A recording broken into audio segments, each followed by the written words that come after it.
G36. Maayong buntag kini Megahertz FM ang otoridad sa balita. Maayong adlaw Pilipinas, maayong adlaw Sugbo. Broadcasting live gikan sa Cebu Eastern College Campus kini Megahertz FM 97.5 Metro Cebu. Mga balitang nahitabo. Kami ang iyong tigbalita, Martin Garsing, nagdala sa pinakainit, pinakabago o walay pinili nga balita sa ulo ng mga nagbabagang balita. Tension sa giilugan nga dagat kan West Philippine Sea nagpabiling init. Heidelin Diaz nakasungkit sa gold medal sa Olympics. Ma, yun sa pagkapriso sa usa ka tawo. Siyempre, mapriso ka kung naay gibuhat nga butang nga labag sa balaod. Nanguha ka kwarta ni mama no. Uy, wala, Jude.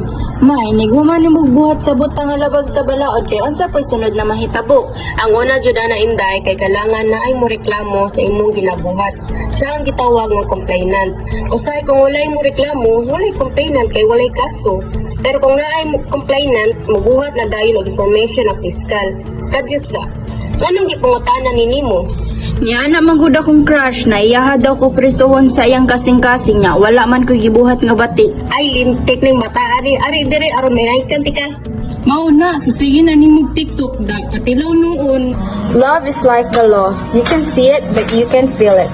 Start them young. Better yet, educate them while they are still young. A friendly reminder from your CC College of Hospitality Management. Duha ka menor de edad patay human makabunggo ang bus sa motorsiklo sa poblasyon Argao. Alagang sa dugang detalye, ania si Sheena Gorgonio. Dead on the spot ang duha ka menor de edad nga nagasakay sa motorsiklo human makabunggol sa isa ka bus sa may sitio Luok, Barangay Poblasyon, gikan sa Argao patulong sa Cebu. Martes, Abril 16, ang driver sa motorsiklo ang nagaedad nga 12 anyos samtang ang nagaangkas mao ang isa ka 17 anyos nga babae. Ang duha mao ang lunsay sa residente. Sigon sa Argao Municipal Police Station, ang bus nga ginamaniho ni John Mark Calam, residente sa San Enrique sa Negros Occidental. Ang bus padulong sa Cebu City gikan sa Banhua sa Buloon. Ang aksidente nga nabungguan ang motor nga nagabaybay sa opposite lane. Dugang pa sa mga pulis, wala nagasulot og helmet ang mga biktima. Kay posible na walaan og kontrol kay nag-overshoot. Rason kung ngano nabunggo sila sa bus. Nakadetain na ang maong driver sa bus dito sa Argao Police Station. Barangay Konsehal, SK Chairman nadakpan sunod sa motel sa Lapu-Lapu.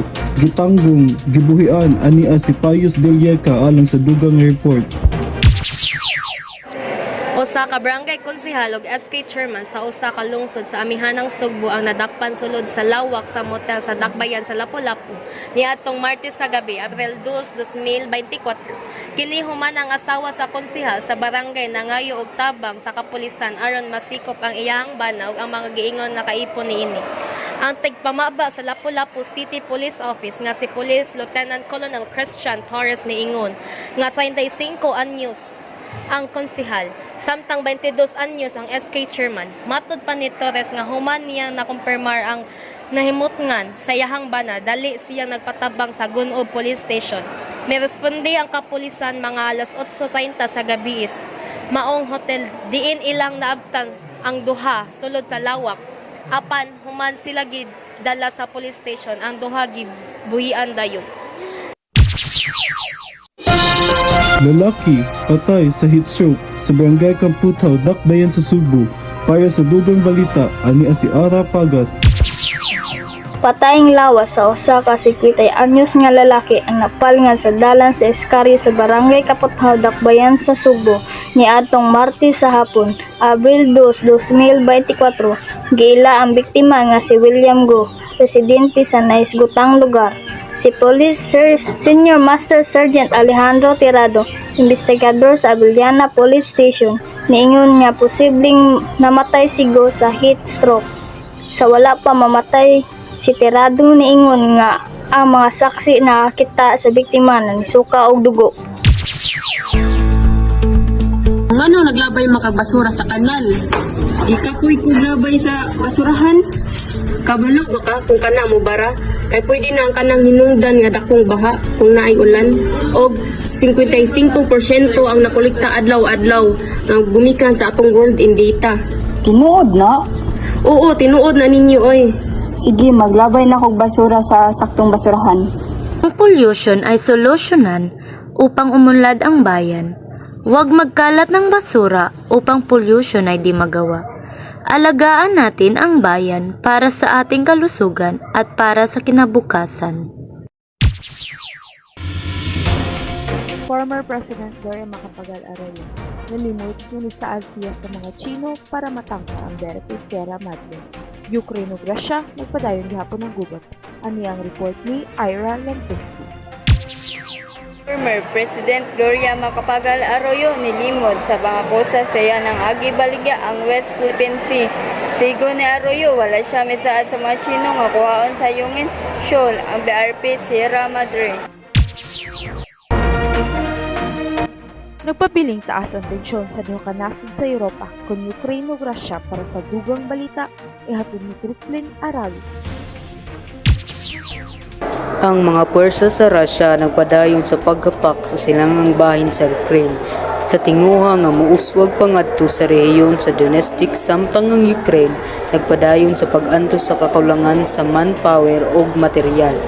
Ang mga puwersa sa US nagpadayon sa pagdagmal sa silangang Ukraine sa tinguha nga pakaabante sa rehiyon sa Donetsk samtang ang Ukraine nagpadayon sa pag-anto sa kakulangan sa mga tawo ug material. Kedelan Diaz nasungkit ang gold medal sa Olympics, diin maupin niya ang unang gold na medalya na nasungkit sa Pilipinas para sa dugang balita aniya si Crislin Aralis. Mibuhos ang luha ni Hidilyn Diaz human nasungkit niya ang kauna-unahang gold na medalya sa Olympics. Si Diaz ang pinakauna nga nakakuha og medalya sa maong kompetisyon. Sigo ni Diaz, nagbunga iyang kahago sa training human kapila nga pagsuway sa maong kompetisyon.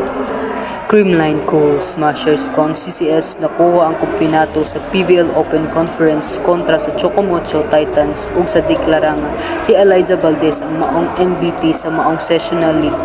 Sigo ni Eliza Diaz, daghan nagsuporta niya, maong maningkamot siya moayo sa iyang maong duwa. Yun sa pagkapriso sa usa ka tawo. Siyempre mapriso ka kung naay gibuhat nga butang nga labag sa balaod. Nanguha kag kwarta ni mama no. Hoy, wala jud. May nighuman ni magbuhat sa butang nga labag sa balaod kay unsa pay sunod na mahitabo. Ang una jud na inday kay kailangan na ay mo reklamo sa imong ginabuhat. Siya ang gitawag nga complainant. Usahay kung walay mo reklamo, walay complainant kay walay kaso. Pero kung naay mo complainant, mabuhat na dayon og information ang piskal. Kadyot sa, anong gipangutanan ni nimo? Nya na magud akong crush na iyaha daw ko prisohon sa iyang kasing-kasing niya. Wala man ko gibuhat nga batik. Ay, lintik ng bata, ari dire, aron may naikan tika. Mao na, sige na nimog TikTok da, katilaw noon. Love is like the law. You can see it, but you can feel it. Start them young. Better yet, educate them while they are still young. A friendly reminder from your CC College of Hospitality Management.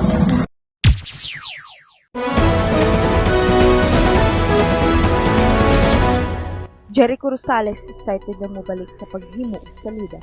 Tito at Joey ni Alma sa mga fake news. Record ng BIR ipagawas. Boy Abunda mo demanda sa fake news spreader. Di pa-appeal sa Sipti Currency scam. Social media personality nga si Diwata, gidakop. Roro Madrid ni Atlas sa love scene uban si Angel Icang. Alang sa dugang balita, ania si Ira Lentexi. Tuyok-tuyok sa social media ang fake news nga musira na ang Itbulaga. Tungod kay alkansin na kuno gitubag kini ni Soto ug Joey De Leon. Sigo nila abamay mga sinungaling na nagkakalat na nalugi raw tayo, magsasara na raw tayo. Excited na ang Asia's Award-winning actor na si Jericho Rosales para sa iyang giwat na TV comeback kung asa bida siya sa proyekto sa ABS-CBN. Laing bahin gidakop sa Philippine National Police and online street food sensation negosyante og FPJs Batang Quiapo kas na si Diwata tungod sa kasong slight physical injuries. Hoy Mare, alam mo yung kapitbahay natin. Ako yung si Trixie, kabit ni Mayor. Talaga Mare, kaya naman pala ang gaganda ng mga alahas. May bagong kotse pa. Akalain mo yun. Talaga ba? Ay, Mayor, andyan ka pala. Di namin napansin. Asa na po yung kabit? Si Trixie po. Ano ba kayo? Nagpapakita lang tayo ng kagandahang loob. Kabit na agad. Mali yun. Paghuhusga ang tawag doon. Talagang malapit sa akin si Trixie dahil kapatid ko siya. Huwag maniniwala sa fake news, maging mapagmatsyag at mapanuri. Ang programang ito ay hatid sa inyo ng Department of Information and Communication at ng himpilang ito. Jacqueline Jose namatay. Isa ka veteran na aktor patay man na nagtikid siya sa ugaling ng kriminal. Alang sa dugang balita, ania si Ross G. Siseban. Nibiya na sa kalibutan ang isa ka veteran nga aktres nga si Jacqueline Jose. Sa edad nga 59, nakita lang nga wala na ginawa ang sa adlaw Marso 24, 2024. Sa iyang panimalay sa Quezon City ang aktres gidala sa ospital o giswayan ito og revive pero di doon arrival gihapon.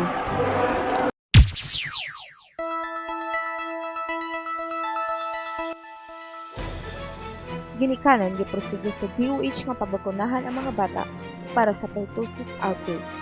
High heat index sa Cebu City ituuhan ng mas mataas pa. Alang sa dugang balita, ania si Rhea Fonseca. Si House Deputy Majority Leader Janet Garin niadtong Miyerkules niauhag sa maginikanan nga ipangkonsulta ilang mga anak tungod sa pagsaka sa kaso sa pertussis sa nasod. Si Garin kanhi Health Secretary nihimo sa panawagan human sa Department of Health nakatalog usa ka libo ug sa kagatos nga kaso sa pertussis. Diin 63 ang namatay sa tibuok nasod gikan sa Enero 1 hangtod sa Abril 6 ning tuiga. Matud niya ang vaccine hesitancy mo'y hinungdan sa pagsaka sa kaso sa pertussis ug diptas tungod sa kahadlok sa bakuna. Sigon sa pag-asa nga mas motaas pang kainit masinati sa Cebu City dakbayan sa Sugbo karong maabot na Mayo diin natumong sa summer giauhag ang mga tawo nga magdalag tubig ug payong kumulakaw labi na ang mga bata. Usab kini ang Megahertz FM 97.5 Metro Cebu. Ug ako ang iyong tigbalita, Shaira Cañete. Daghang salamat.